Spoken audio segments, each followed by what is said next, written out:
Are you managing your hypertension, also known as blood pressure? Well, if you are not, then you need to. One medical expert is this evening encouraging persons to take control of this condition by doing regular health checkups and taking prescribed medications properly. TVJ's Shamela Pullen reports. Health report. It's known as a silent killer. Hypertension, also known as high blood pressure, is one of the most common non-communicable diseases in Jamaica. It's also one of the 5 leading causes of death among the population. Family physician Dr. Winston Dawes says hypertension is caused by abnormally high pressure in the arteries. These are blood vessels that carry blood from the heart to the rest of the body. We usually say that it's 140, which is systolic, over 90.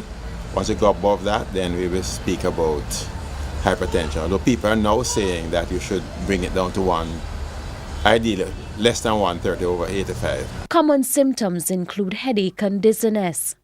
However, oftentimes persons do not know they have the condition until they get a stroke or a heart attack. As we age, our pressure tends to go up. Our diet plays a role, obviously. High salt, high fat, recurrent stress.